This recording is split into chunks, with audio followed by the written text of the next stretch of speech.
मोदी जी सुन ले, मैंने जाके देखा है, वैसे नहीं बोलता हूँ, मैंने जाके देखा है गोधरा कांड और डब्बे को, कार सेवक जो जला दिए गए उनके वस्त्रों को, उनको हड्डियों को जाकर हमने देखा है प्राणों को हथेली पर लेकर।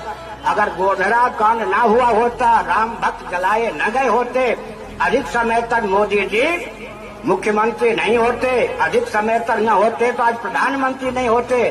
भाजपा का पूरा आपाद मस्तक वस्त्र शरीर राम भक्तों के खून से लथपथ है। अगर आप पूछो प्रधानमंत्री से, आपके चैनल क्यों नहीं पूछते हैं जब वो साक्षात्कार अब देने लगा है, तो क्यों नहीं पूछते हैं उससे कि मंदिर बन गया क्या, आपने प्रतिष्ठा कर दी, आप ये इसका प्रचार करते हो, आप चैनल के लोग, क्यों नहीं पूछा किसी ने? एक चैनल के आदमी ने, हमने सुझाव भी दिया जब ये प्रकरण चल रहा था कि आप लोग सोमपुरा से पूछिए, क्योंकि निर्माण वो कर रहा है, वही कार्यदायी है, तो उससे पूछिए कि निर्माण हो गया कि नहीं हो गया। उसका किसी ने इंटरव्यू आज तक नहीं लिया। अब उससे पूछने पर बताता है कि 30% काम हुआ है, अभी तो 2.5-3 साल लगेगा। तो जब अभी मंदिर बना ही नहीं तो कैसे प्रतिष्ठा? मंदिर बन जाने के बाद प्रतिष्ठा होगी, सब उसमें राम भक्त सम्मिलित होंगे, भगवान की जय जयकार होगी, सब कुछ होगा। सब लोग जानो, हम तो ये बता रहे हैं, धर्मशास्त्र के अनुसार बता रहे हैं, अपने मन से नहीं बता रहे हैं कि मंदिर बन जाने के बाद प्रतिष्ठा होती है। मंदिर अभी बना ही नहीं है तो प्रतिष्ठा कैसे हो सकती है? चुनाव के बीच अब एक चर्चा शुरू हो गई है कि जैसे ही तीसरी बार मोदी सरकार बनेगी तो पीए को अपने भारत में शामिल कर लिया जाएगा। बीजेपी के कई दिग्गज नेता मंत्री इस बात का बयान भी अपनी चुनावी सभाओं में देते हुए नजर आ रहे हैं पीए को लेकर। भाई ठीक है ना, तो चुनाव के समय यही तो कहा जाता है, 1 के बदले 10 कहा गया था।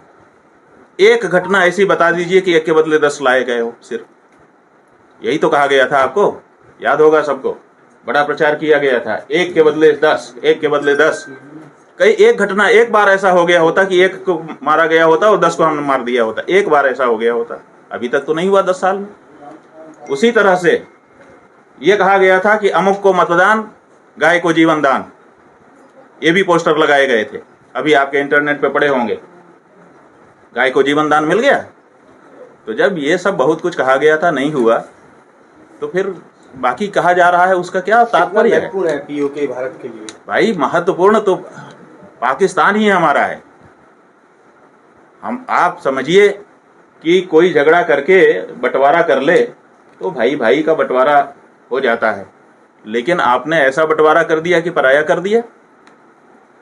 कैसे पराया हो सकता है? वहां पे हमारे तीर्थ हैं, वहां पे हमारी शक्तिपीठ हैं, वहां पर हमारे पाणिनि हुए, वहां पे हमारा तक्षशिला विश्वविद्यालय था, वहां पे जाने कितने अच्छे अच्छे अभी भी मंदिर हैं, वहां पर हिंदू आबादी है।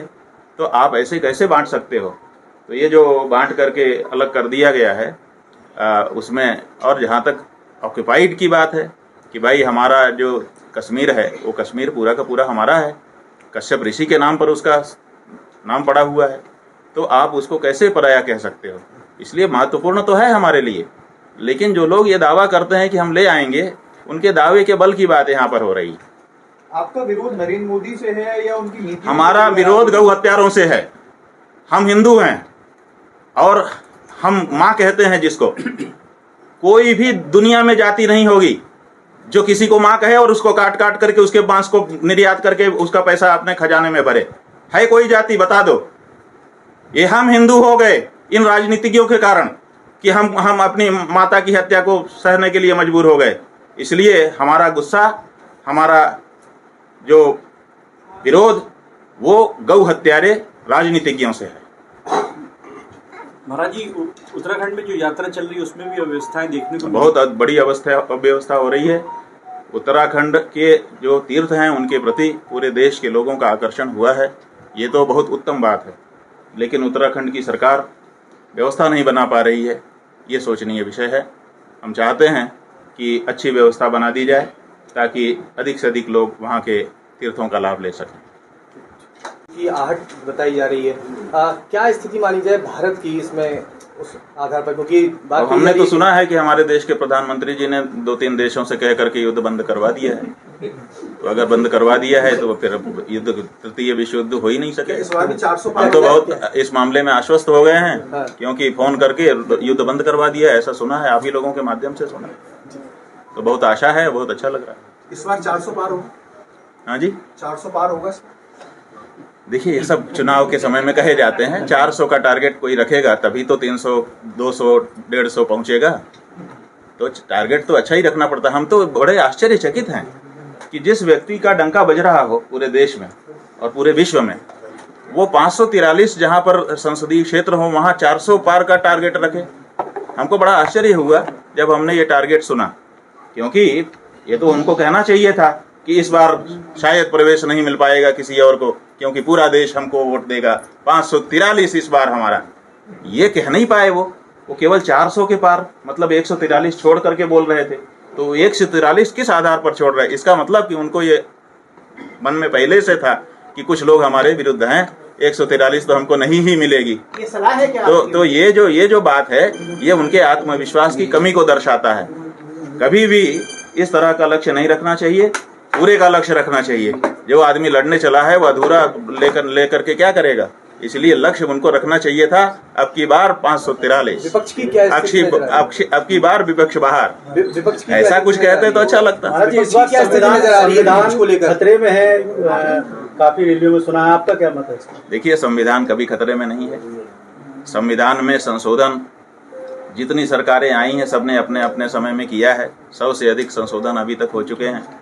अगर कोई और एक संशोधन कर देगा तो बहुमत होने के कारण वो बहुसंख्यक आबादी की बात को उसमें सम्मिलित करेगा। संविधान तो इसलिए कोई खतरे की कोई बात नहीं है। खत्म संविधान कभी खतरे में नहीं है और संविधान खत्म नहीं हो सकता, क्योंकि आपको जब भी राज्य चलाना होगा तो कोई न कोई नीति निर्देशक ग्रंथ चाहिए आपको। तो ऐसी परिस्थिति में कोई न कोई तो आप स्वीकार करेंगे किसी न किसी चीज को, तो जिसको स्वीकार करेंगे वही संविधान हो जाएगा। महाराज जी, कौन सा संशोधन होगा? चुनाव का भी ना हो? हाँ जी, चुनाव कभी ना हो दोबारा, ये संशोधन होगा या क्या संशोधन होगा? देखिए, चुनाव कभी ना हो, 400 पार के बाद चुनाव कभी ना हो, ऐसा संशोधन हो सकता है क्या? नहीं, कुछ ऐसा नहीं होता। इसी बुरे इरादे को देखते हुए तो ये आशंका जाहिर की गई। नहीं, ऐसा कुछ नहीं है। ये सब प्रोजेक्शन केवल डराने के लिए हैं लोगों को। ऐसा कुछ नहीं हो सकता है। वन नेशन वन इलेक्शन के समर्थन में है भाई। वन नेशन वन इलेक्शन पहले ही तो था। जब हमारा देश आजाद हुआ तो उस समय तो सब कुछ साथ में ही हुआ था ना। लेकिन राजनीतिक परिस्थितियां ऐसी बनी कि एक जगह की सरकार गिर गई तो फिर मध्यावधि चुनाव कराने पड़े, फिर दूसरी जगह की हो गई तो ये हो गया। तो अब अपने अपने ढंग से सब चल रही हैं। तो वन नेशन वन इलेक्शन आप कराएंगे तो एक बार हो सकता है, उसके बाद फिर उसमें वही चीज़ आ जाएगी जो पहले आई थी। तो ये सब चीज़ें सुनने में अच्छी लगती हैं, व्यवहार में हो नहीं सकती हैं। अयोध्या की बात, मथुरा की बात की जा रही है। हमारा ये कहना है कि बिल्कुल मथुरा की बात तो की ही जानी चाहिए, न किए जाने का तो कोई सवाल नहीं है। लेकिन अयोध्या अगर हो गया है आपकी दृष्टि में तो अयोध्या का परिणाम भी तो मिलना चाहिए। तो हमारा ये कहना है कि अगर आपके अनुसार राम आ गए हैं तो अब गौ हत्या बंद हो जानी चाहिए। जब राम के आने का परिणाम मिलेगा कि गौ हत्या बंद हो गई तो कृष्ण भी आए, ऐसा सबके मन में इच्छा उत्पन्न हो जाएगी कि राम आते हैं तो ये अच्छा काम होता है, तो कृष्ण भी आए तो और अच्छा काम हो। लेकिन राम के आने का कोई फल ही नहीं मिला, अब कृष्ण को भी हम बुलाएंगे, क्या मतलब है? ठीक है, पत्रकारों के लिए कुछ कहना चाहेंगे आप? देखिए, हमारा ये कहना है कि नारद जी को आप लोग पत्रकार के रूप में संबोधित करते हैं, तो नारद जी का जो चरित्र है उसको भी आप लोगों को पढ़ना चाहिए। और नारद जी का जो चरित्र है वो बहुत ही उत्तम है। वो केवल खबर यहाँ से वहाँ नहीं भेजते हैं, बल्कि किस खबर का क्या परिणाम आएगा और समाज में उसका क्या प्रभाव जाएगा, इसका भी विचार करके नारद जी यात्रा करते हैं और यहाँ की बात वहाँ बताते हैं। तो ऐसी परिस्थिति में नारद जयंती के अवसर पर आप पत्रकार बंधुओं को हम खूब खूब शुभकामना देना चाहते हैं और चाहते हैं कि नारद जी को अगर आपने पत्रकारिता का आदर्श बनाया है तो हमें कोई आपत्ति नहीं है, लेकिन नारद जी की जो लोक कल्याण की भावना है उसको जरूर आत्मसात किया है।